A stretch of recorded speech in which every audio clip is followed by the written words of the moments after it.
Pero tingin mo, kaya mong i-push yung sarili mo to the main event scene? Oo, parang kaya naman. Pero kailangan pagtrabahuhan. Lagi naman reps will make you a better wrestler. 2014 ko una naisip na, gusto kong mag-wrestling. Yung era ng NXT. Parang dun talaga ako. So, kahit hindi ko inisip na wala akong athletic background, basta sasali ako. Kailangan paghandaan ko masyado si Johnny Vander kasi dalawang beses siya nagtalo, wala siya magagawa. Parang siya manala si Hotdog. Anong masasabi?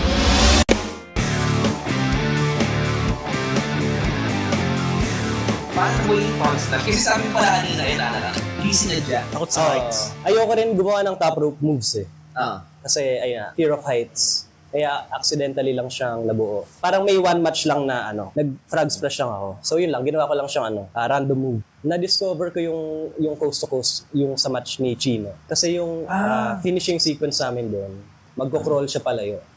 Kasi winner ko yung leg niya. Pero naabot ko pa rin. So yun yung story ng match. Kasi ever since nun, ginagawa ko na yung coast to coast frog splash. Naalala ko yun. Question. Dudugtungan ko lang yun. Naalala ko yun, yung araw na yun. Tinatry niya yun. Tumatalon siya from top rope. Maglalanding siya sa paa. Tinatansya niya kung hanggang saan siya aabot. Tapos yun, umaabot talaga siya dun sa kabila. Low ceiling pa to. Hindi. Doon sa power mark na. Di ba lumalayo siya? Pero sabi mo, pero umaabot. Dapat ba mangyari hindi umabot? Pero naabot mo? Hindi. Para kasing lumalayo siya para hindi ko siya maabot. Okay. Yun yung story. Story. Pero dapat maabot mo rin talaga siya? Parang hindi naging finisher mo kasi nung ginawa mo. Sinanyan chan mo Parang hindi doon ko siya naging first maging finish yung splash. Tapos naisip na, bali idea ni Chino yun. Bali idea ni Chino. Yung coast to coast. Kasi di ba natin finisher mo yung Rings of Saturn, yung parang yung submission? Submission lang siya. Submission. Mas grabe yung mo dyan reaction talagang alam mo talagang finisher. Oo, so parang yung execute, hindi siya normal na frog splash Frog splash. 1.5 yung Kasi saan talaga mapunta, wala kang magagawa, tatama ka. Dati tinatry ko talagang hindi mag-high flyer talaga. Yung kaya yung finisher ko, Rings of Saturn. Tapos pati yung sa first promo ko, yung first promo assignment. Meron pa ako doon na hindi ako mag-flip, no fists, no flips, just holds. Para revival ba? So parang minamatch ko siya dun sa character na pro wrestling doctor. Yun nga lang nung hindi ko na napanindigan. Natural. Paano nangyari na, sige na nga, maggagawa ko isang high flying move. Ikaw ba yung nagsabi or yung kalaban mo? Hindi ko na maalala Basta na-realize ko na lang na ang nagpop up yung high flying moves. Naman. Saka yun yung natatandaan nila. So parang ang ganda na yung evolution mo from PWR na pro wrestling doctorate ako. So parang yung hindi mo sadya na gusto ko maging high flyer. Pero yun nga yung iniiwasan mo. Pero naturally, pag organic yung pagpunta sa direction, sobrang ang ganda lang makita yung progress, yung kwento na hindi mo nga yung iniiwasan mo nga yung high flyer, pero dun siya napadpad. Pero hindi ko pa rin siya nakikita sa high flyer. Meron siyang high flying moves, pero hindi siya high flyer. Yun ba yung... Ayun yung medyo sinasadya ko rin na gano'n. Kasi ang parang peg ko rin sila, AJ Styles. Hindi mo siya high flyer si AJ Styles, diba? Si Pac. Na nag-high flyer sila, pero majority ng moves sila, grounded na. So parang covered mo lahat, aerial sa ground. Parang hybrid. Covered mo lahat. Parang ricochet lahat na lang Every chance he gets, talagang tatakbo, no? May power move din siya Kung yun yung gusto mong mangyari, hindi ko mukhang high flyer. Yun kasi isa mong iniiwasan mo rin. Nung una consciously ko siyang iniiwasan. Pero eventually, yun yung nag-work Yun yung nag-work sa crowd Pinagbibigyan kayo ng crowd, magpasalamat kayo. Pero hindi naging selfish. Hindi. Hindi yun yung rin sa'yo. Hindi yun yung dahilan kung nag-react. Lahat yung intensity mo, yung urgency mo. Aesthetic. Aesthetic? Yung mo laruan. Parang yung kanina, yung nag-practice match. Action figure, no? Yung bigla siyang bigla ka nag-chop ata. Kasi dito yung sinalubong mo. Sinalubong mo, feel ko, di mo kailan yun. On the spot. On the spot yun. Parang narinig ko siguro sa crowd na parang tahimik. Kasi parang hindi siya hindi tahimik. Parang ito yung logical na gagawin pag nasa totoong laban ka. Kasi binigyan ka na ng space lumayo so pagbalik mo, nakahinga na ako, bibigyan mo agad. Solid din. Ano ba yung super kick ba? Hindi chop lang yan. Chop lang. Pero parang during the heat, parang boom. Tapos ayun ba kasi maganda sa heat yung nagpa-fight back lagi yun. Yung face. Kasi paano patay? Pero tingin mo, kaya mong i-push yung sarili mo to the main event scene? Parang kaya naman. Pero kaya naman. Kung gusto ko, kaya naman. Kaya siya. Okay. Pero kailangan pagtrabahuhan. Lagi naman reps talaga yung reps will make you a better wrestler. Pero kasi ako personally, parang kaya na or ano. Talagang kaya na. So feeling mo hindi ka pa sa ganung level? Feeling ko hindi pa. Pero pinatry ko namang pumunta doon. Pero halimbawa sabihin, next unfinished business, next show, main event ka, ikakasa mo. Oo. Step up. Hindi ko tatanggihan. Alam ko for sure, 100%. Lahat wala akong makita Parang malinis, parang ngayon ko nga lang nalaman na nagagas siya. Diba? Parang pag tinignan mo, parang yung galaw, start to finish, consistent. Sino ba nakikita mo pag nagagas, alam mo gas? Parang may Hindi, parang lahat naman tayo nagagas pero lahat tayo nagagas, yung iba lang as soon, yung iba as late. Kailangan hindi ka magas enough para dun sa next rest zone. Kasi doon ka magpapahinga. Kasi mayroon kang checkpoint, yung result check. At least mga kahit 30 seconds, dapat hindi ka muna nagagas. Pero kasi may mga taong pag nagas, hindi na nakaka-recover kahit i-resolve. Meron nga. Based from experience. Nangyari rin sa akin dati. Sa'yo? Hindi ka naka-recover? Debut match ko. Hindi ka naka-recover? Hirapan ako mag-recover. Parang hindi na. Hindi ko lang makapansin na napagod ako. Pero alam ko sabi ko, inahirap. Pero ganun talaga Pag nagas ka na, wala na Oo. Parang napag-usapan namin ni Quattro yun Kasi di ba meron nga yung match namin ni Mike. Nagas ako, tapos pinakat ko na. Sabi niya, malamang sa malamang, tense ka niyan. Tapos, sobrang tense mo, yung second wind mo, hindi na lumabas. Paano tense ka ba doon? Parang may pressure. Pressured ka doon sa match. Ganun. Tapos, looking back, nag-agree ako kasi first match na tournament, episode 1, Mike Madrigal yung kalaban. Parang may ka. May lamig. May kaba. May daga. Yung term, daga. So sabi na, once na meron kang gano'n, na malamig ka, na nag-start, pagka kinapos ka na, pagka nagas ka na, mahirapan kang mag-recover talaga. Kaya maganda yung papasok ka, mainit ka. Ako buti naman aawa ng Diyos. Pag nagagas ako, nakaka-recover ako Kasi parang, okay game. Parang bamagas yung parang... Meron akong may time na sobrang gas ako, humihinga ako, pero gumagasgas kasi tuyo yung lalamunan ko. Parang hindi ako, yung sipag gas ka, gusto mo inilexade. Sobrang tuyo yung lalamunan ko, kumakaskas, as in, parang nauuhaw ka. Oo, parang, parang nagsabo. Ha? Hindi namin alam yung reference na yun. Hindi namin alam yun. Tapos parang gas-gas yung lalamunan ko, tapos parang, naglalaway ako, parang, alam ko paano mag-ipon ng dura. Wala lang lumalabas. As in, basta tuyo ka. Tuyo. Kaya ba, pause lagi? Hindi. Normal to pause. Kaya ikaw, madalas ka mamagas. Parang never kong maiisip na lagi lang. Parang lagi naman sa... Lagi? Alam mo, pag-awal sa backstage. Shot yung una, parang nalaban yung nag-ali. Sekali, pagbalik, parang pause na pause siya. Tulo-tulo ng pawis. Pagdating dyan, alam mo, hinihingal din siya, pero wala pa pawis-pawis. Baka may disorder yung sweat glands mo. Wala sweat glands. Mahina lang siguro ako sa tubig. Kasi sakto lang pala. kailangan mo rin ng pag nag-gym ka. Hydrate. Malakas din pala. Diba? Ano yung gym routine mo?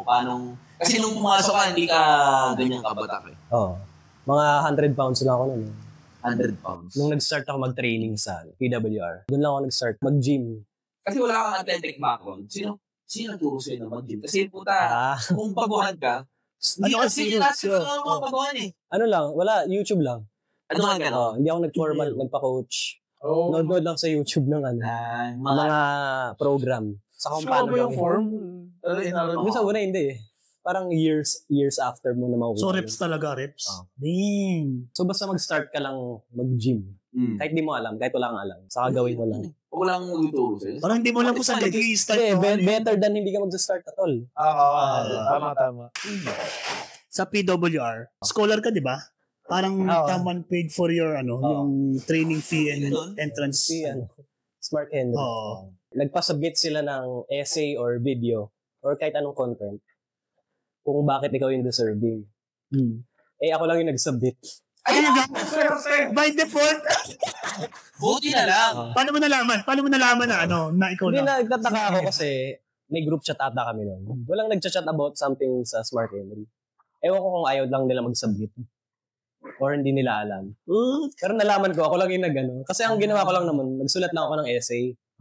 Tapos pinost ko sa Facebook. Ayun, nagustuhan naman nila. Hindi naman siya kahit ano. Kasi ikaw lang mag-isa eh. So, anong Inisip ako, gusto ko po. Ako po, please. Sali ako. What if, hindi ka nakuha? Tuloy pa rin naman, Pero malaking help siya kasi binayaran nila yung registration. Ano ba naman? Student ka ba? Student pa ako. Fourth year ata. Undergrad. Based on that, kasi sabi mo wala ang athletic background. Yeah, I mean, sorry, tol. Ano yung mga inclusions dun sa scholar pa? Mga 3,000 ata yun. So, yung registration, lahat ng binabayaran sa una. Tapos, yung binabayaran na coach na training fee, every year. Sagot nila. Hanggang kailan? Ilan? Guide? Never na ako nagbayad dun eh. Yung parang 100 ata. Oo.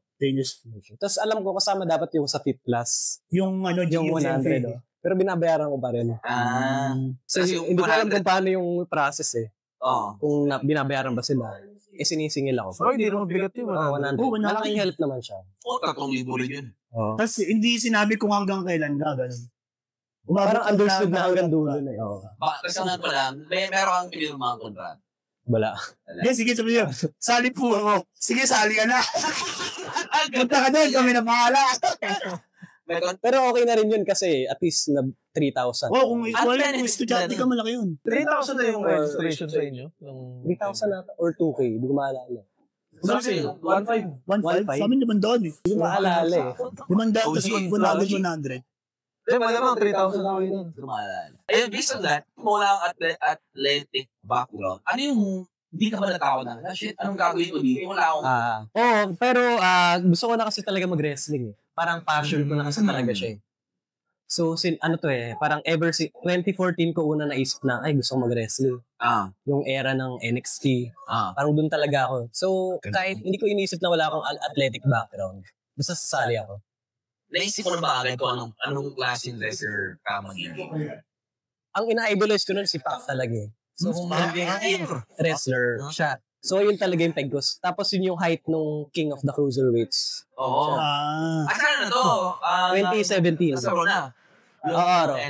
2,500. Pero saan mo na-discover yung PWR na meron pala sa Pilipinas nun? 2014 basta nakita ko sa Facebook page. Actually, nag-sign up na ako nung 2014. Kasi kaka-18 ko lang. Nag-sign up ako sa batch 2. Batch 2? Tapos nakasama na ako dun sa Facebook group. Mas mo dapat Sila Ralph. Almost OG. Sa alternate universe. Hindi ako pinayagan. Magulang ako.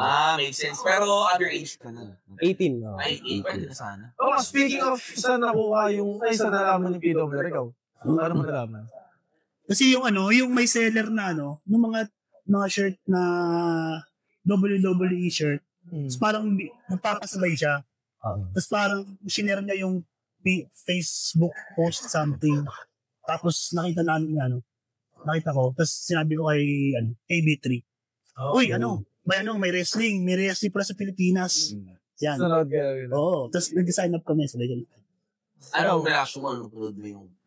Di yung una kasi syempre nakita mo PWR eh. Still search ko YouTube or Facebook. Yun. Ako So since defunct naman na siya, so parang I'll go wild na. Meron pa lang mga wrestling tas nung ganyan yung mga itsura. Syempre ang image ko WWE. Tinignan mo yung itsura niya tapos mga pangalan ng moves. Sabi ko pa ito. Ano yung ice cream? Ice cream? Tapos, Oh my God. doon, Oh my God. ay, hindi pala talaga sila, bata. So, mga normal na tao lang doon. Building, so parang, okay, so, okay na ako doon. So, valid pala yung mga reaction ng mga tao ngayon sa atin. So, valid. Valid yung alin. Yung mga negative reaction. Lalo sa casual, na parang syempre yung product lang nila, AEW, W, tapos nasuta ako Oo, na, naman eh. Kung gusto mo maging wrestler, mix, lalo ito part. oo. Ako, Saan mo nakita? yung batch 1 pa lang na, alam ko lang na PWR. Pero, sa Cebu na ako. Ako pinalayas. So, sa another story, na pwede natin pag-usapan in the future kung gusto nyo malaman. Comment. Nasa Cebu na ako nung pinalayas ako sa Cebu na. Wala ko may PWR. Pero gusto ko sabi ko, shit, ito sana yun. Pero fan ka na nung time na yun. Hindi, wrestling pero na. Uy, may wrestling. Ikaw. Nanonood ako nung Pinoy-wrestling sa YouTube. Yung kaya Joe Pogi. Tapos, nakita ko May mga kasunod suggested. sa lumabas suggested. Sabi ko, gagawin, sali ako dito. Ganun din yung naging reaction mo. Tsura ganun. Hindi, eto. Nung nakita ko yung mga itsura ng mga OGs, sabi ko, kaya ko to. Gusto mo yung kunya? Oo lang ko. Hindi kasi, nung nakita ko yung mga itsura. Attainable. Oh. Doable. To be fair, si Marky is BJJ practitioner. So, I think valid naman yung sinasabi. Support ako na practitioner.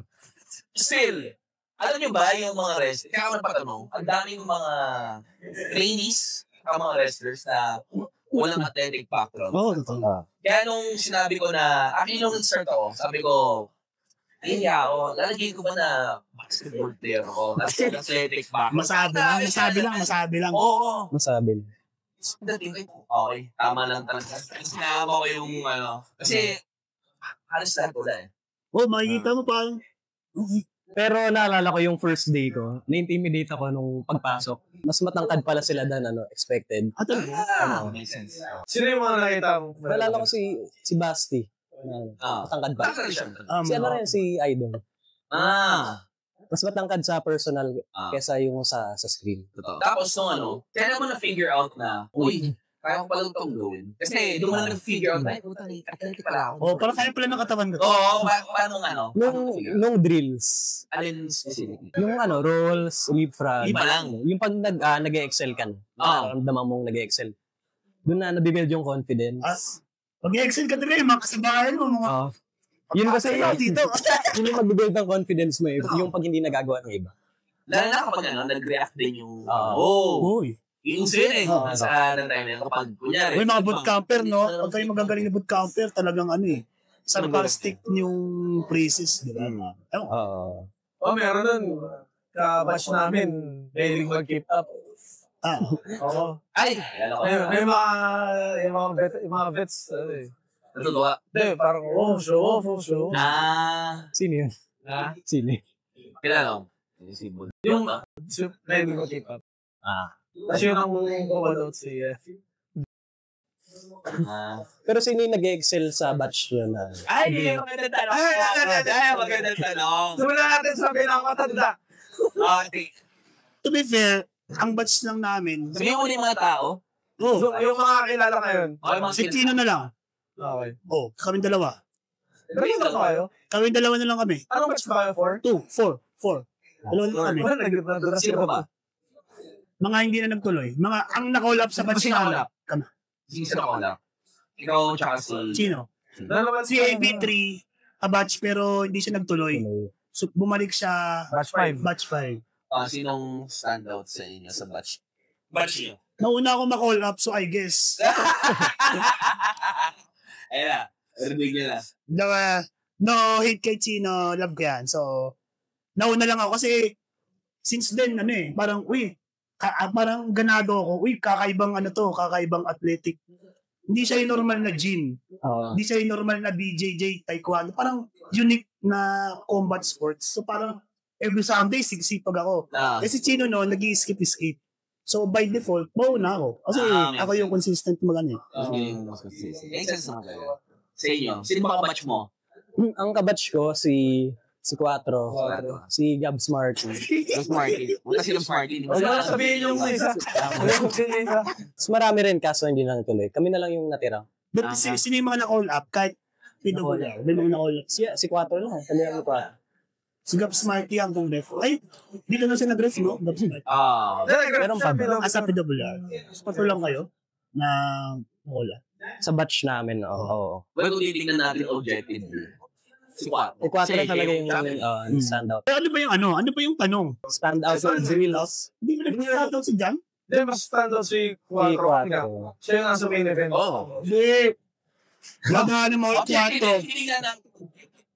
Pero, Kahit sa drills, let's go. nag-standout na si si Quattro. Ano? Kaya yung first match sa batch namin, kaming dalawa. Yung unang nagka-practice match. Tapos, siya na yung unang na-call up.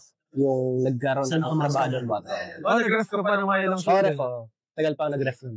anong feeling ng ano pala? Nung first time mong gumawa ng high flying? Kasi wala kang athletic background all the time. Hindi, masaya lang na yung na-try ko na yung springboard. Kaya Kaya ako nagagawa ko. Nice.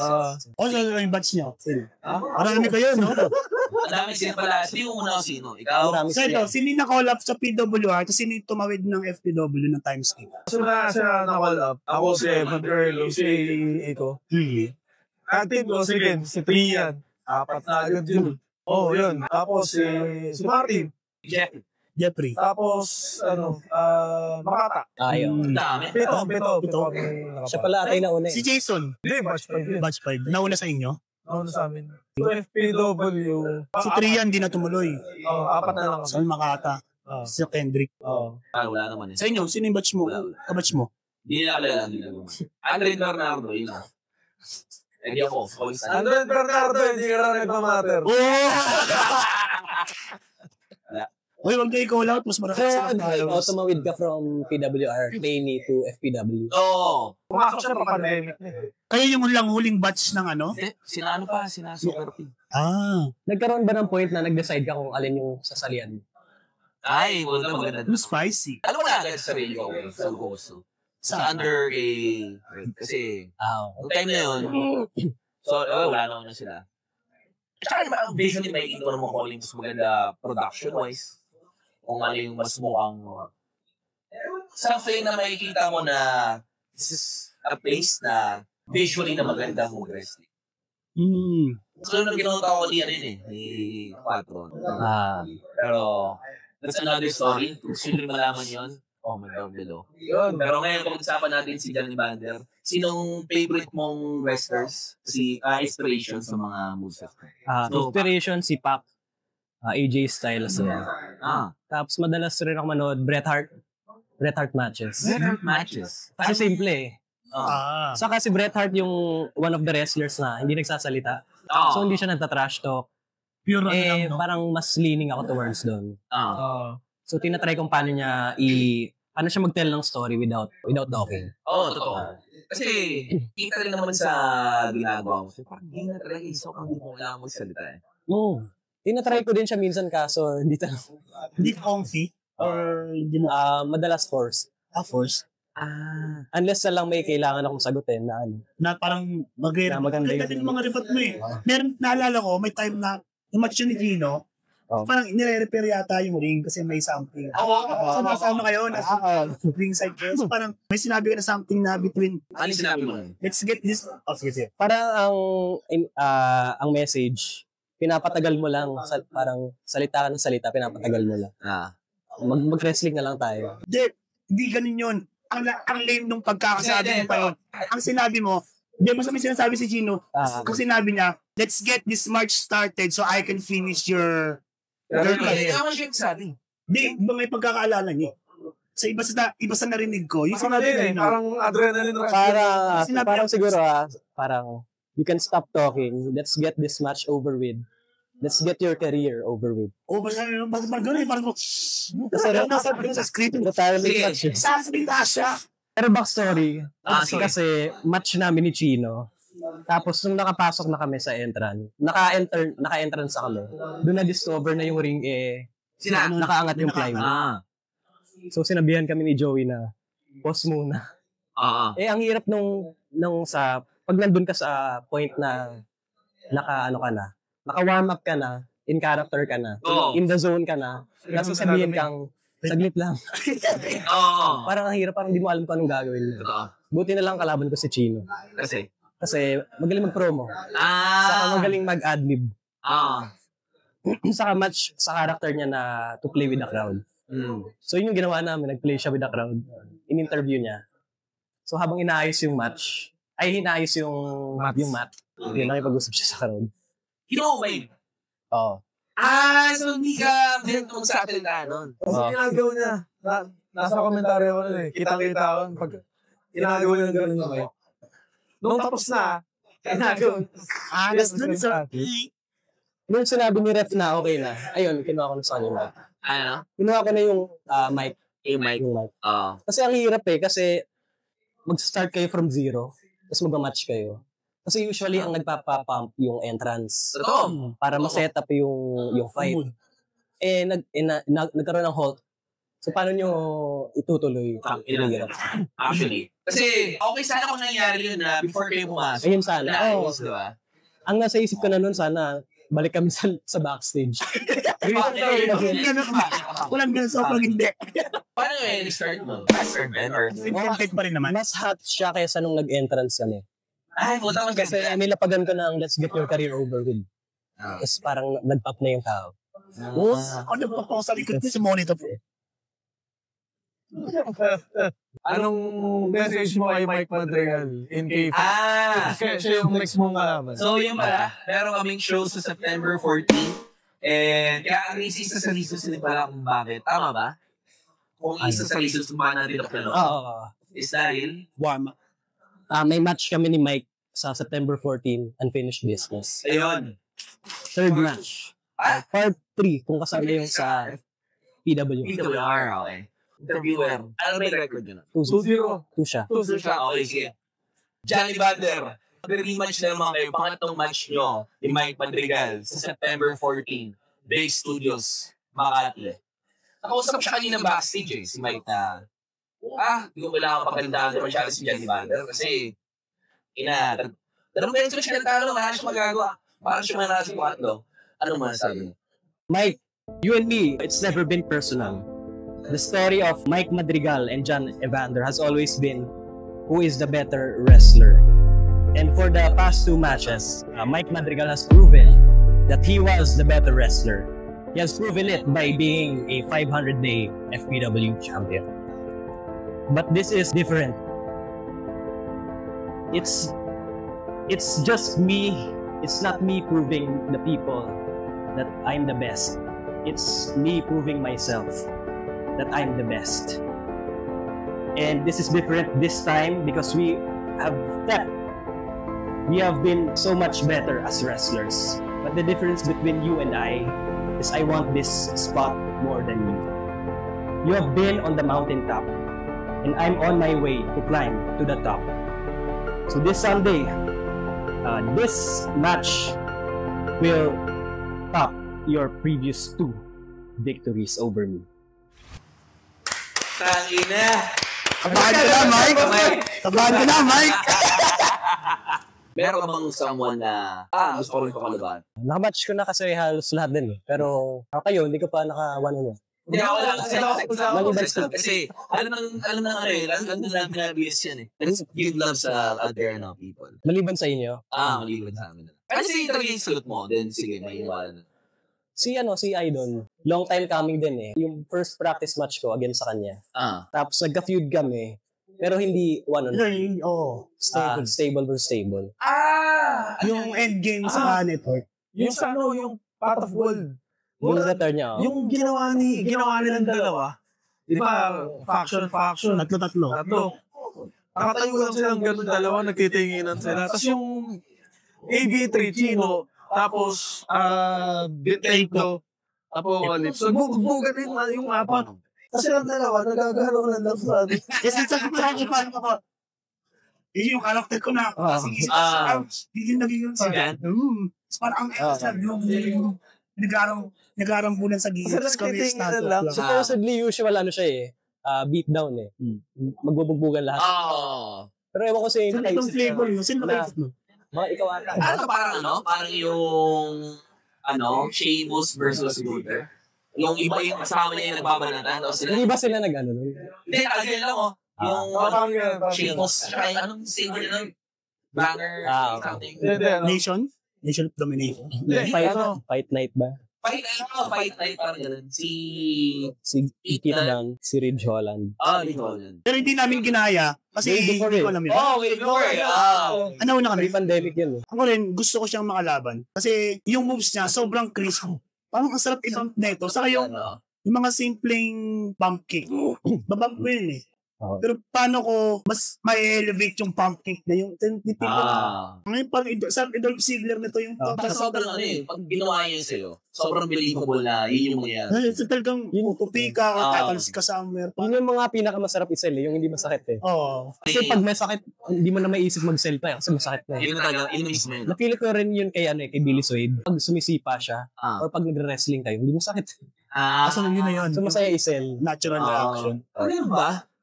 Billy parang pag in-strike ka na, parang papel lang yung Although may balance pa din kasi minsan pag hindi tumatama, ang hirap hindi mo na-feel. Hindi mo alam kung isi-sell mo ba to or hindi.